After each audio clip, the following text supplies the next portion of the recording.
这内容来关心一个观光的问题。有民众认为讲，迄若到年假的时，饭店啦、一寡旅馆伊的这个厝价啦、房价拢是有够贵。啊，即嘛有人讲，连咖啡的价钱嘛，互人强要挡袂牢。因为有民众讲去新北市高云啊、瑞丰的高云啊景观咖啡厅点一杯咖啡，讲要200块，会感叹讲，无怪日本、韩国观光客变较少，即敢有影。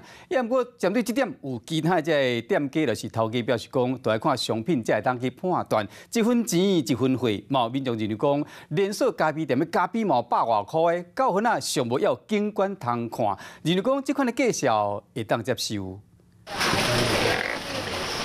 天气歹，山区落雨，不过高分的老街又原是人客人，民众要雨伞嘛要来踅街，趁国庆年假时阵，西天嘛可以当行入去咖啡厅溜溜啊休困。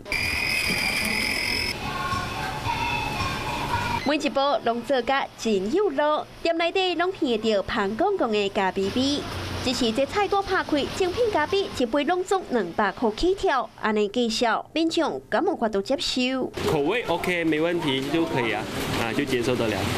就可能这些咖啡有些是有冷气的，室内有那种空调的，就可能就差不多这种价钱吧。就会觉得对，像是沙巴、星巴克都是差不多。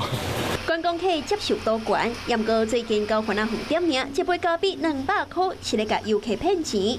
老街商品起关价，真有可能变成第2个树林。安尼讲法，好在地店家真无奈。手冲不可能低于200啊！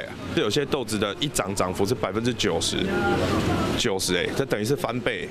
对，但是对于我们而言，我们并没有去调整任何单品品项的售价。这样一个200块咖啡的一个报道，其实对我们来讲是蛮无奈的。有景，然后甚至还有它是用艺文的特色，它所附加价值更高，而且误导成为就是说，是在9份路边摊买了一杯咖啡，它这样是不一样的。店家菜单介绍写甲清清楚楚，敢有法度接受在你家己。要过店家难免的烦恼，才会讨论会伤害到高分的老街观光的形象。Hello， 我是冯薇芝，想要抢先掌握最及时的新闻资讯吗？赶快订阅、按赞、开启小铃铛，锁定华视新闻 YouTube 频道。